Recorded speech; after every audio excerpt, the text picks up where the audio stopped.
Hi Squids, it's me Sid. Welcome back to my channel.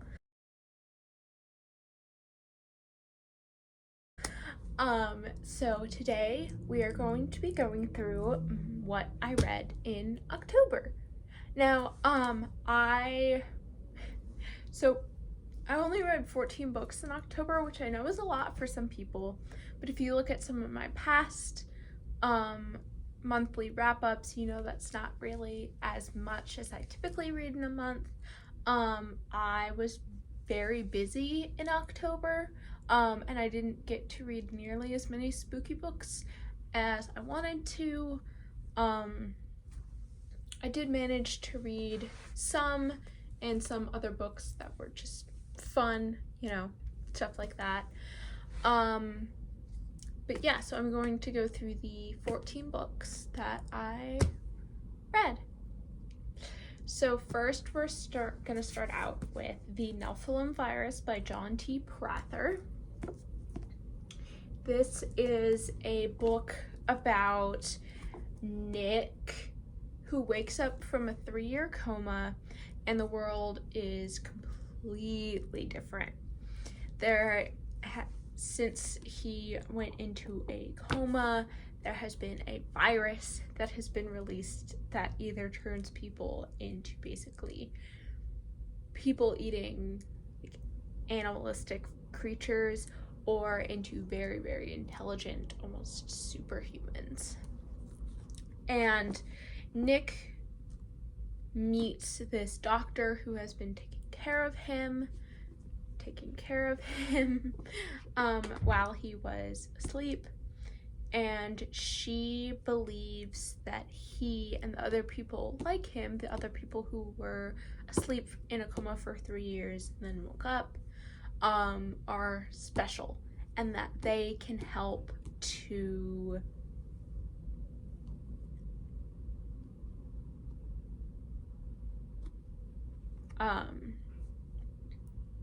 basically like undo the damage that this virus has done.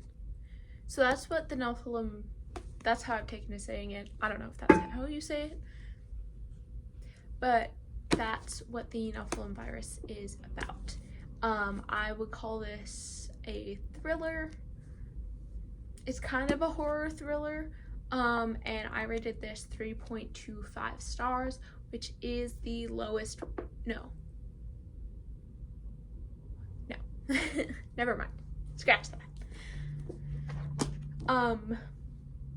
And I rated this 3.25 stars.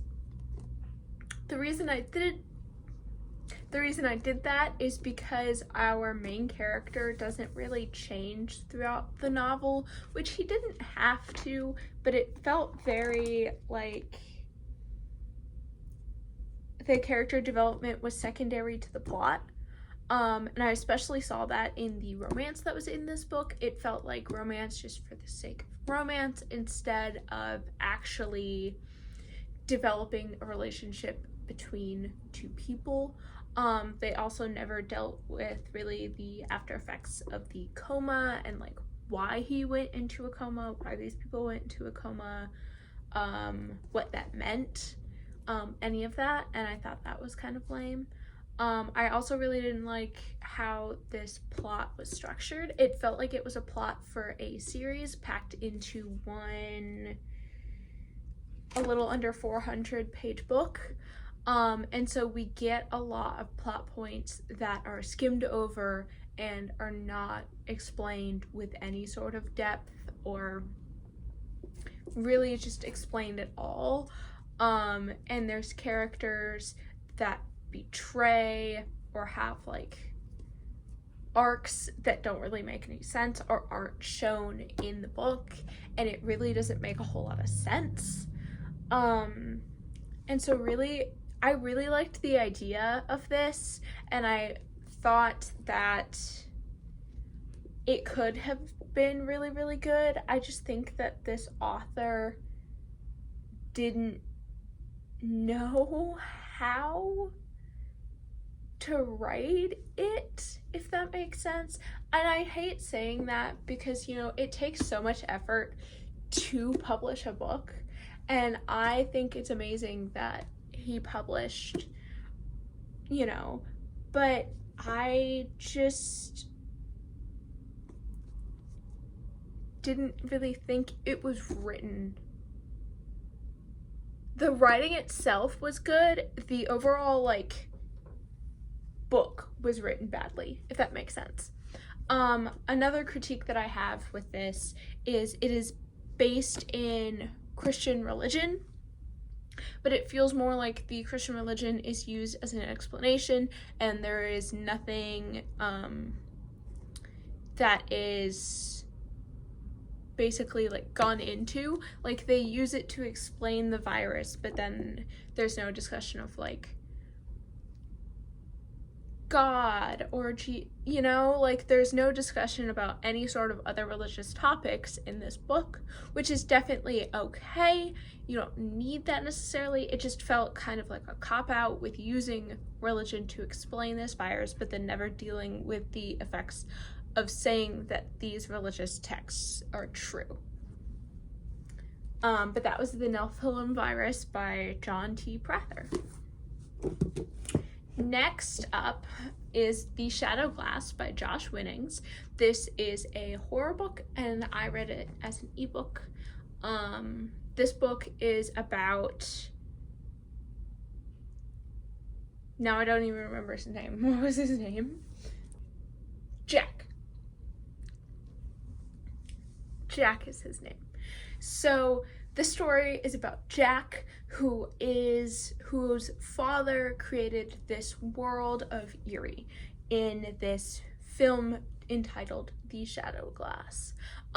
If you want to think of the film, it is very like The Dark Crystal, Pan's Labyrinth, The Never-Ending Story, all of those types of things. I'm gonna move that out of the way. So that's the kind of vibe.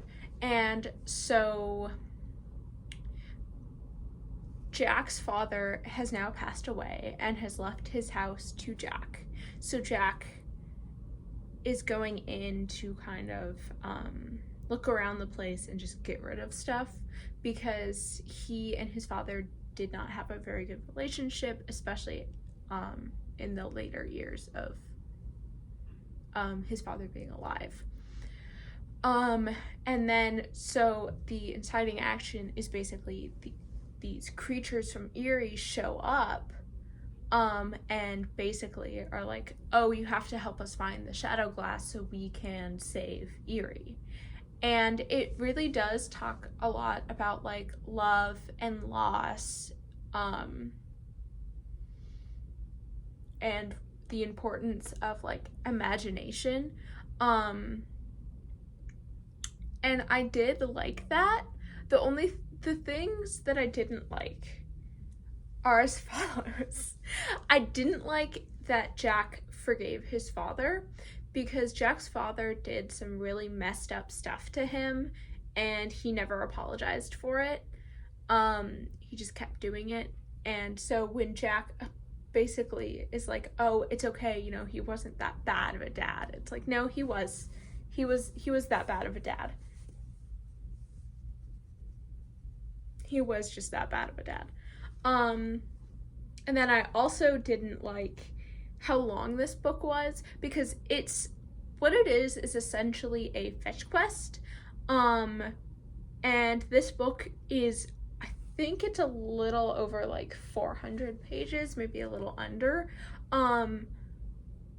We don't even get the first piece of the puzzle until like a third of the way through the book, which I just thought it was really long-winded, especially because I hated the father character so much, that I just didn't care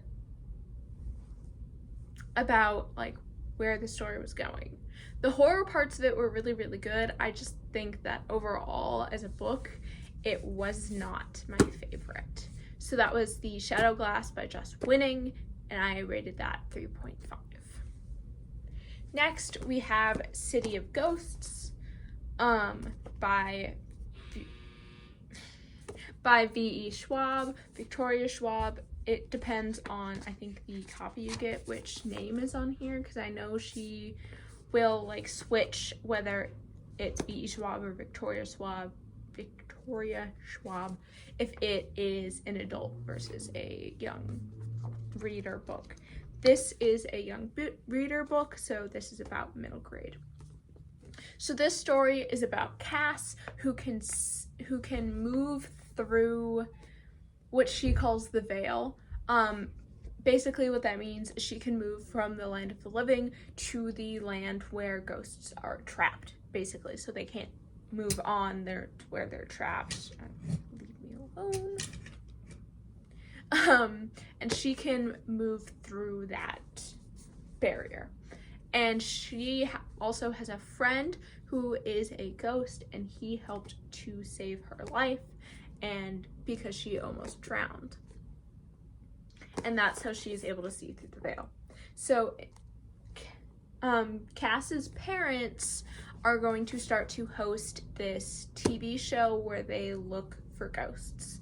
And in this first book, they go to Edinburgh, which is very haunted and much, much different than what Cass has ever been around in terms of ghost activity before. And so when she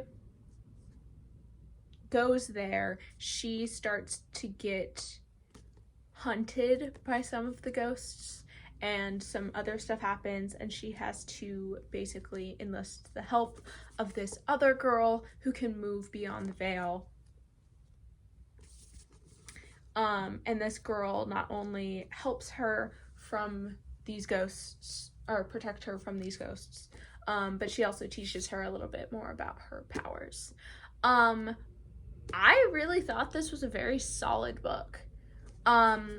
It's not really horrific.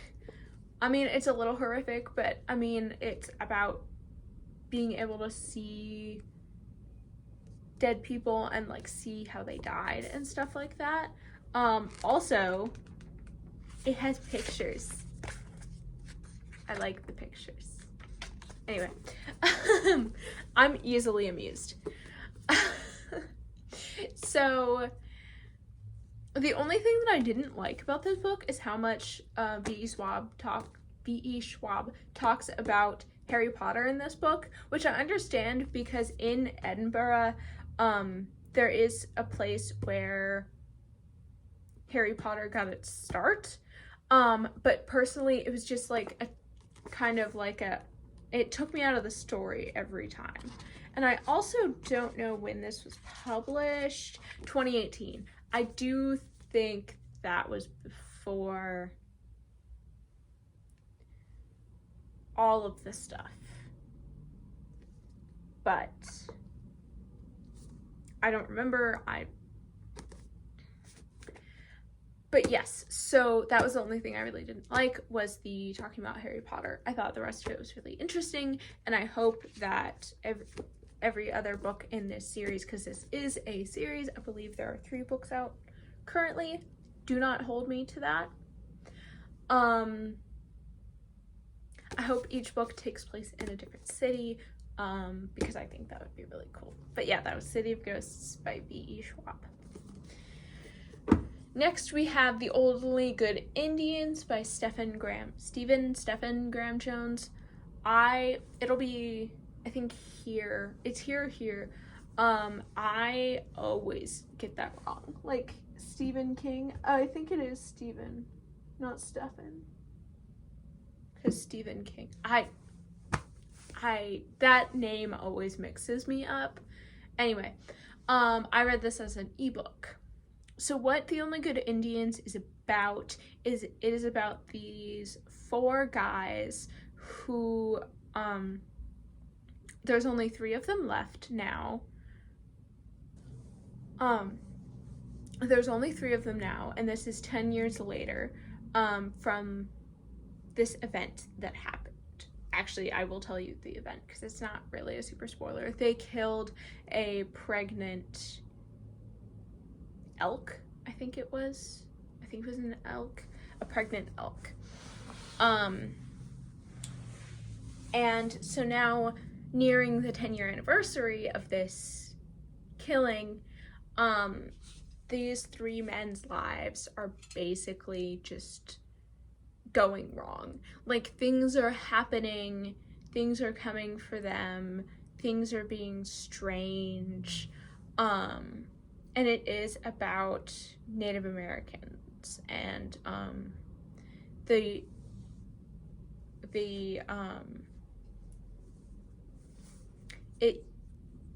they used to live on a reservation. Yes, part of it takes place on a reservation, and a lot of the imagery or reasons that we get are very based in Native American history. Now for a couple things that I didn't like about this book. I thought it was okay that it was a little on the like literary side, if that makes sense, to the point where it's like, oh, some of the stuff doesn't really make sense, and things just kind of happen, and it's just very beautifully written.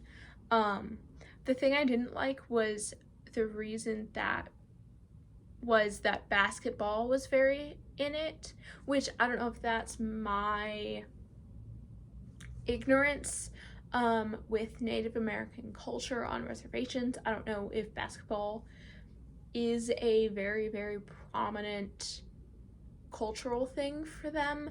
I just thought it was very interesting that everyone seemed to want to play.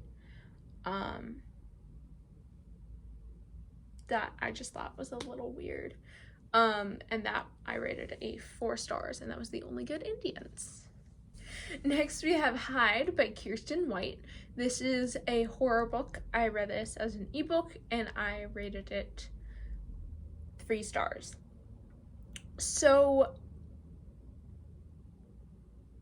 And this is my lowest rated book of the month.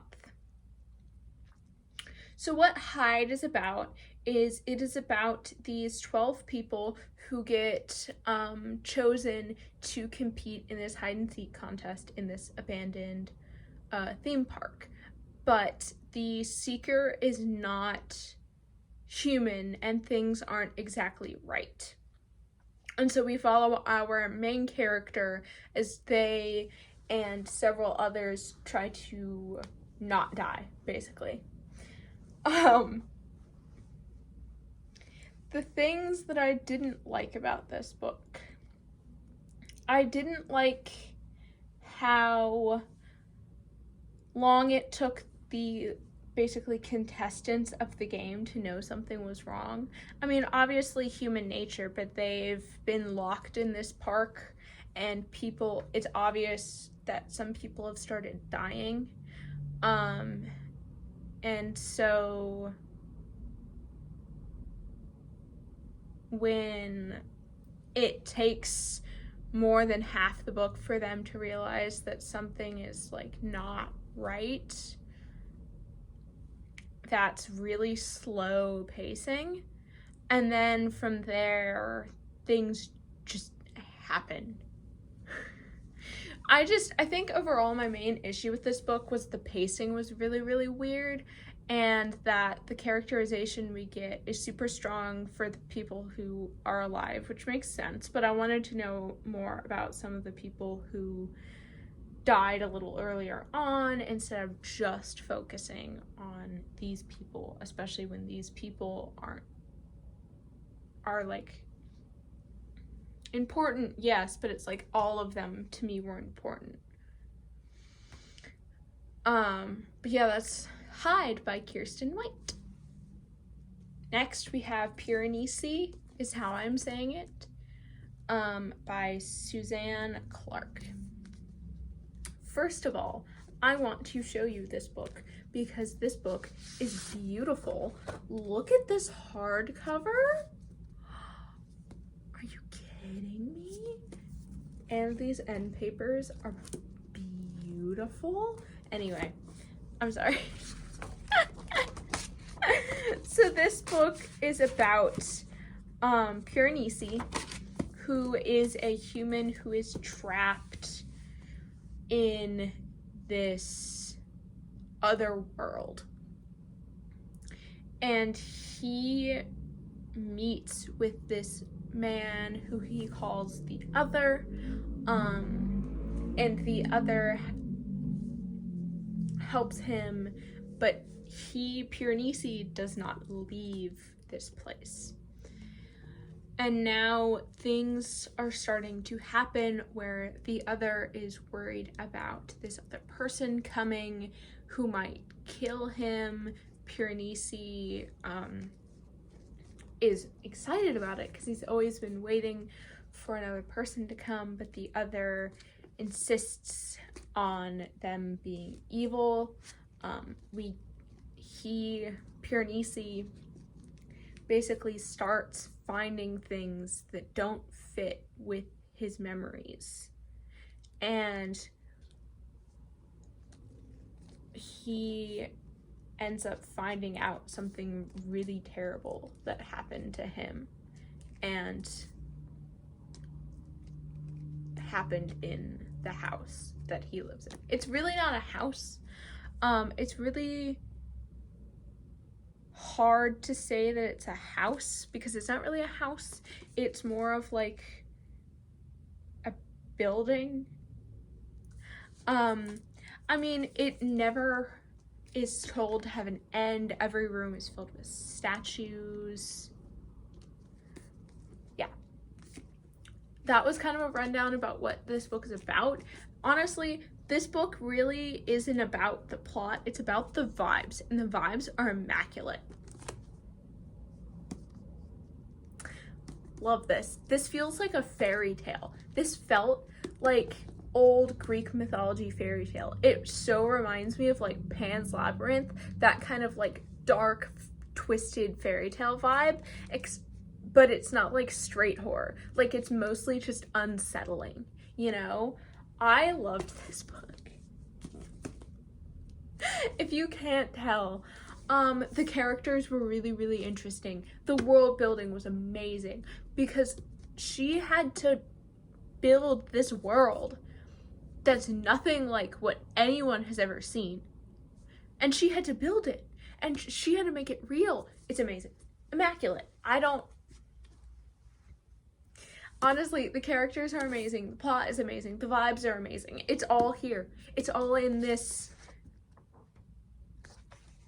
a little over 200-page book. It's amazing. This book I got from the library, but I will probably get my own copy of this because dang. It was just such a good, solid, creepy vibe. But so that was Piranesi by Suzanne Clark. I really hope I'm not saying her name wrong and that it's not Susanna. I think it's Susanna. Oh goodness, I'm bad with names, guys. I'm really bad with names. But that was Piranesi, and I rated it 5 stars, obviously, if you can tell by me going on and on and on. Next, I have The Inugami Curse by Shishi Yokomizo. This is a book that was originally written in the 40s and has been recently translated and published in English. And I don't know if it's been retranslated or not. It's just this specific company or publisher is putting these out. So this is part of a series. It is kind of like Jason Bourne or like James Bond, or Sherlock Holmes. I like how I gave 2 like very action heavy, and these are not very action heavy. These are more mystery books. So this follows the detective Kyosuke Kinidachi, I think is how you pronounce his name. But it's just him solving mysteries. Now, this mystery is about this family who basically the head of the family died and left this very, very strange will that proceeded to like mess everybody's life up. And so people start dying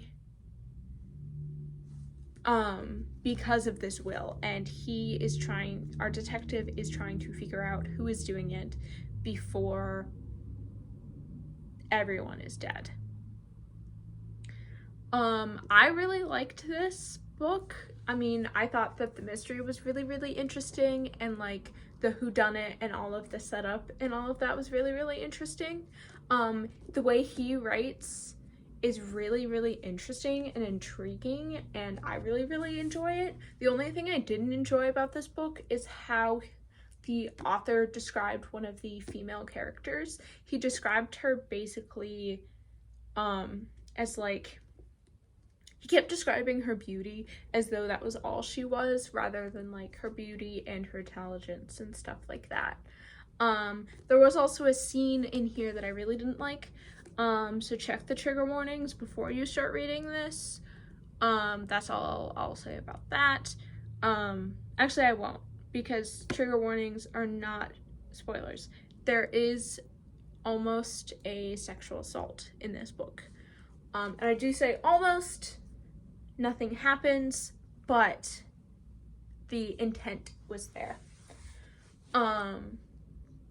But I thought that the overall mystery of it was really good. It's just some of the stuff that happened to this female character I thought was really unnecessary for the story. That was the Inugami Curse by Shishi Yokomizo, and I rated this 4 stars. Next, we have Dead Silence by S.A. Barnes. This is a horror book. I read this as an ebook, and I rated it 3.75 stars. So Dead Silence is about this crew who hears this distress beacon and they go, and it's basically like Titanic in space. And so because of maritime law, because it's in like international waters basically, they can claim it and salvage it and for themselves, and so they basically have like rights to it. But they find that everyone like died on this ship, and not like we just ran out of food or like something like air went away because they're in space. No, it was very brutal the way that they did that. They died. And so Dead Silence is about these crew members trying to get this ship back and all the things that go with that.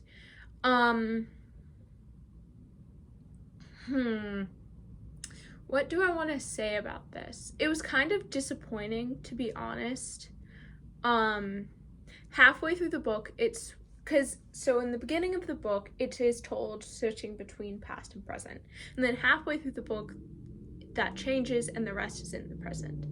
I didn't really like that. I wanted it to be more like in the past still, because I thought that was really interesting and I wanted more of that basically. But I didn't get that. I also didn't like the ending of it, because I understand like there's supernatural horror and there's other horror and there's like men, you know? I don't know. I just thought it was overall kind of disappointing, even though it was really, really creepy, and that like creepy part of it really just carried the book. But that was Dead Silence by S.A. Barnes, and I rated that 3.75. Next, we have Bullet Train by Kotaro Isaka. This is a thriller. I read this as an ebook, and I rated it 5 stars. Sorry. I really liked this book. It's a fast-paced thriller about a bunch of mercenaries who get on this train. and everything just starts going wrong. Everyone's dying left and right. There's several different agendas, all of it. This is the book that the movie Bullet Train is based on. I really liked it. I don't know. The characters were really, really interesting. It was a really, really fast-paced thriller. Yeah, I really just thought it was a really fun time. It was a really good read. And the characters were really, really interesting. It is a little different than the movie, but I liked it all the same. Next, I have The Love Hypothesis by Ali Hazelwood. This is an ebook romance, or this is a romance that I read as an ebook, and I rated it 4 stars. I'm actually going to hold off talking about this because I am trying to put together an Ali Hazelwood reading vlog where I read The Love Hypothesis, Love on the Brain, and Love Theoretically for a video. Let me just say that I feel like Ali Hazelwood puts crack in it, and yeah. Next we have Bits and Pieces by Jonathan Maberry. I would call this horror, and I rated it 4 stars. So what this book is this is basically a compilation of short stories and extras from the Rotten Ruin universe. So this is not a book in its own, but rather a bunch of short stories and extra content. I thought some of the stories were really, really good. I thought some of the stories were really, really not good. I wanted more from some, less from some, stuff like that. I really didn't like this last little bit because it is an issue of the comic, but it is all based, it's the book script instead of like the actual comic book, so you don't get any of the pictures, you just get like the writing of it, which I thought was a little weird. But I thought this was, maybe if I had waited a little bit before like jumping into this after I'd finished the Rotten Ruin series, it would have been like a nice little callback, but instead a lot of the time I was like, who are these people? What does that mean? Who are these people? So not my favorite in the series, but that was Bits and Pieces by Jonathan Maberry. Next, I read Starship Troopers by Robert A. Heinlein. This is a sci-fi book. I read this physically. It was from the library. I already returned it. Sorry. And I rated it 4 out of 5 stars. So this book is about a young man who joins the military. I mean, that is kind of all that this book's about. It is about this young man who joins the military because he feels like he needs to serve. And he gets put in the infantry, and it's basically his journey through the infantry and through war and stuff like that. This book is mostly satire.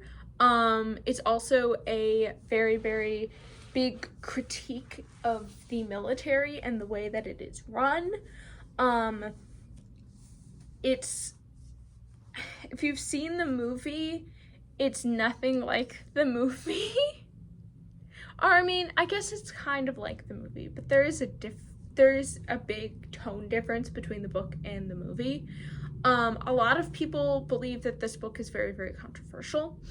I really, really enjoyed it. I thought it was really, really interesting, and that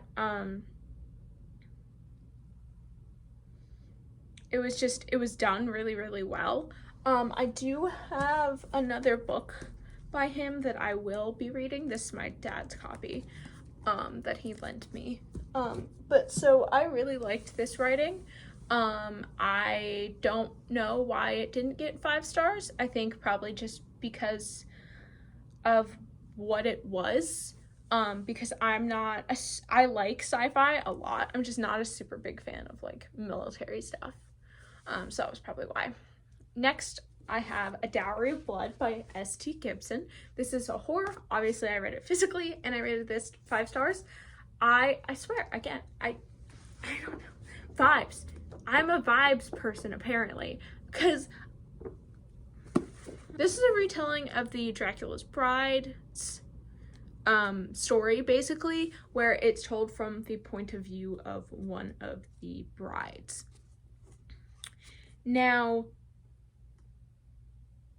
it talks about obsession, control, love, abuse, all of that. Check the trigger warnings, please, because there is a list of trigger warnings, brief references to things.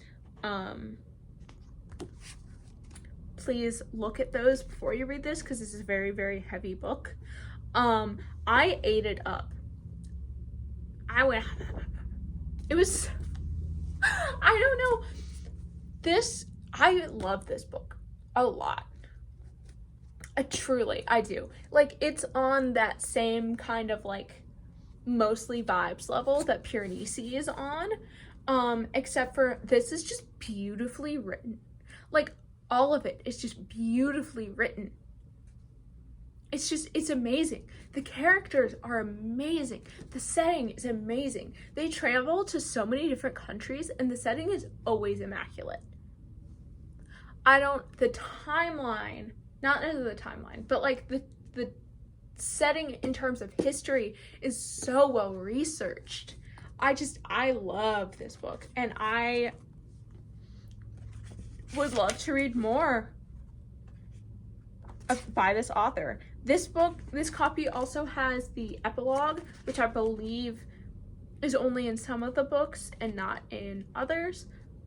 That was also beautiful. I did like it a little less because I really liked reading it's in a different character's perspective. I really liked reading in her name is Constanta.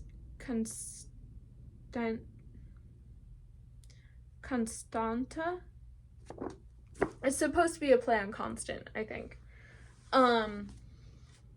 She is our main narrator, and then the epilogue is by a different character. It doesn't matter. I love this book. I would reread this in a heartbeat. It was amazing. Anyway. Next, we have Our Wives Under the Sea by Julia Armfield, which is a horror book. I read this as an ebook, and I rated it 5 stars. Same thing. The characters, immaculate. The setting, immaculate. The horror, interesting.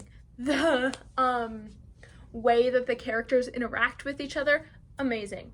I didn't want to know what happened at the end. I didn't care. I just thought it was a beautiful story of love and loss. And that's what it is. Check trigger warnings, please. There is also a bit of religious stuff in there, which can be, I know, triggering to some people. And it is horror, so, you know.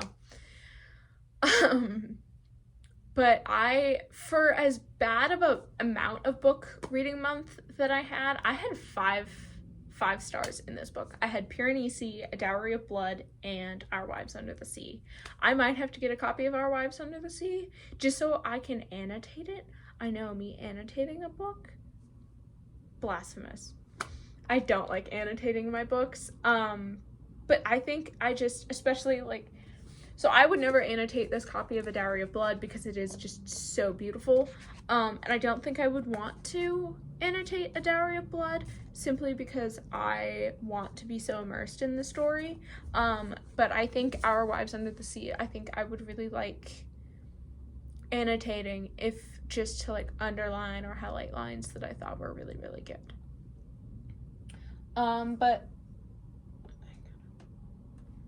But yeah, those were the 14 books that I read in October. As always, leave a like, comment, and subscribe. You can tell me, like, in the comments, you can recommend books, you can tell me what you thought of these books, all of that. So thank you for watching, and I'll see you next time. Bye.